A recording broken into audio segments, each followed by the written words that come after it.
Dieu soit loué. It is such a blessing to see you safe and sound. This belongs to you. Bless you, whoever you are. You have our eternal gratitude. I believe you've met Monsieur Julien Raymond from distant Saint-Domingue. He's one of the most eminent members of our organization. And you, mademoiselle? What should we call you? My name is Aegis. Ah, yes. The Aegis. The mighty shield and scourge of Zeus. I wonder... Earlier, by the Pont Neuf, when you touched Monseigneur's ring, can you explain what happened?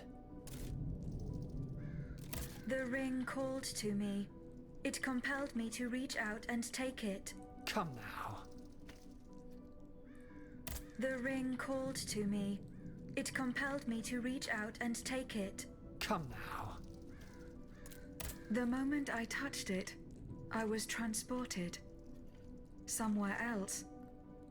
It was the same strange world that you were in, Monseigneur. Hell, you mean? Or purgatory? I saw things there. I saw Monseigneur giving a sermon. What wickedness is this? This explains the moment when you froze. And this isn't the only time you've experienced something like this, n'est-ce pas? That is correct. It also happened with two objects I found in Place Dauphine. And what happened there? That is where I found your Bible and your cross, Monseigneur. How did you know they belonged to me? They demanded to be returned to you. You did not regain consciousness until I did so. This is madness. Let us not be so quick to judge, Monseigneur. I witnessed the moment when your cross was taken from you. Then I saw you being locked in that box. Eh bien voilà. It is just as I suspected. Here, Aegis, look at this. Over the course of my research, I unearthed this ancient document. I believe I have finally uncovered its meaning. It's a triangle with an identical inscription at each corner. Mnemi, memory in ancient Greek. Then, in the center, there is an open eye which symbolizes awakening. Do you understand? The images you saw, Aegis, were Monseigneur de la Far's own memories. 3 echoes of the past tied to personal objects of his. 3 Mnemis, memories which some dark alchemy had taken from him. Without them, his mind would have remained lost, incomplete. He would never have regained consciousness. But by returning these 3 objects to him, Aegis, you were able to save his immortal soul. Tell me, Aegis, when you were at the clerk's office at the Châtelet, did you perhaps see a leather wallet near the abbot's documents? No, Monseigneur. Ah, that is unfortunate. Most unfortunate.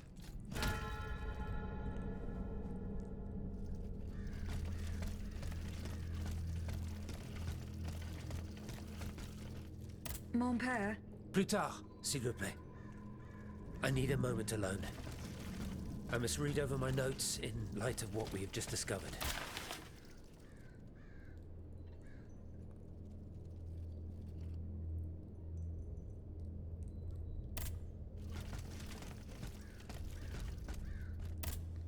Monseigneur? That other world where you were held prisoner. Do you still feel its effects? This other world, as you call it, Aegis, is none other than hell itself. Gehenna. The place the Lord sends those who worship the beast. But hell didn't keep me. Has God given me a chance to redeem myself, perhaps? What task did you entrust to the abbot? The Holy Office ordered me to keep an eye on the Comte de Cagliostro. This charlatan imagines himself to be the heir of Mesmer, the magnetizer, and seems to have ingratiated himself with the king. There have been disturbing reports about him that could lead to his excommunication. It is said that he can make the dead speak. Can you imagine? I asked the abbot to investigate the surroundings of Eugène de Vaucanson's workshop. With a count, had been seen coming and going for several weeks. I cannot disclose the details of what he discovered there, but it may well be related to the events that have plunged Paris into mourning.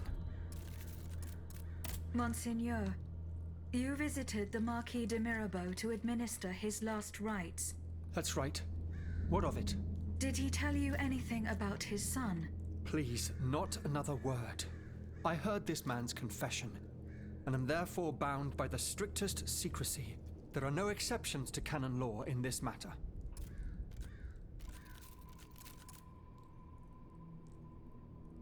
I bid you farewell, Monseigneur. Wait just a moment, s'il vous plaît. You are one of Cagliostro's creatures, are you not? What do you mean? When did you awaken? I do not understand, Monseigneur. Well, that is to say, you talk, you think, you seem to act with some sort of free will. This was not always the case, that much is clear. You must agree that not all automates are as sophisticated as yourself.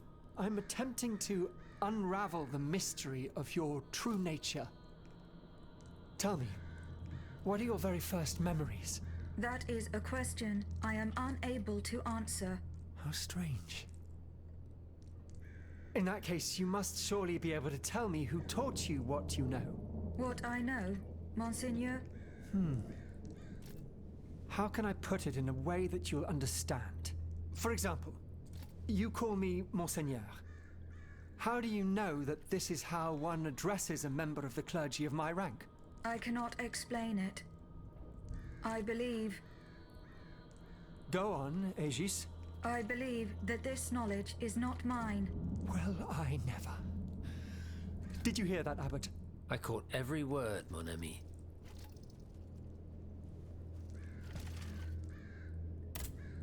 Monseigneur?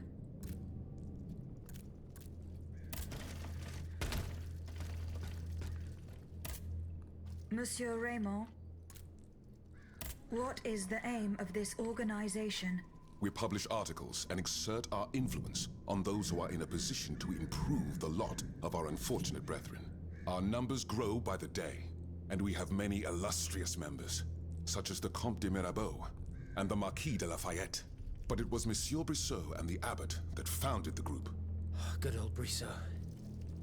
Shouldn't he be here by now? Yes, mon père. He should have arrived hours ago. Alas, there has been no sign of him. I hope to God that no misfortune has befallen him. What fate does the kingdom reserve for those with black skin? According to tradition, any enslaved person who sets foot on French soil is freed. This rule is most problematic in the eyes of planters in the colonies, who would seek to maintain their precious labor force. This is why, for the past 12 years, no black people have been allowed to disembark in any of the kingdom's ports. Those who accompany their masters on the journey are imprisoned in the Admiralty's jails the moment they leave the ship. As for those who manage to evade the authorities, they live in fear of the raids carried out by the Marshalsea. Are you not subject to these laws, Monsieur Raymond? I am fortunate enough to have been born a subject of the king through my father, and also to have received an education, and to be wealthy. Naturally, that makes all the difference. You are quite a long way from home, Monsieur Raymond. I haven't been back to Saint-Domingue in nearly 5 years. I left my most trusted men in charge of overseeing my indigo plantation. I came to France with the aim of having an audience with the king. I hoped to convince him to use his automats for agricultural work. I was of the belief that this was the best way to ease the suffering of our enslaved brethren. Alas, it was all for naught. I was only able to get an audience with the Minister of the Navy, and even that was granted reluctantly. Later, when the king convened the Estates General, my hopes were renewed. I saw it as an opportunity to make our voices heard. And then, mon Dieu, what a disaster, Aegis. What a complete disaster.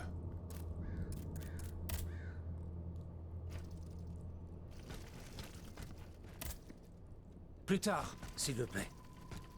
I need a moment alone. I must read over my notes in light of what we have just discovered.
Monsieur...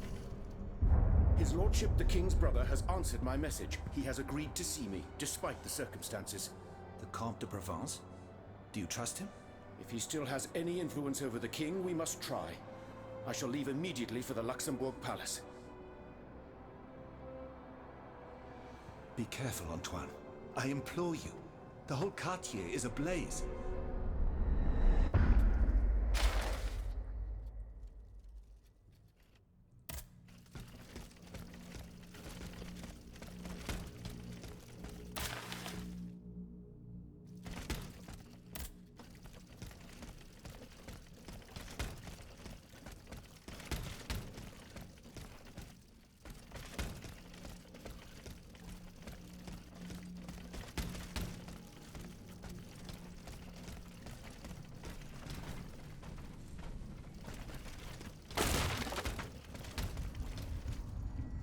Messieurs, this is the last time we shall meet. From now on, we shall do without your help.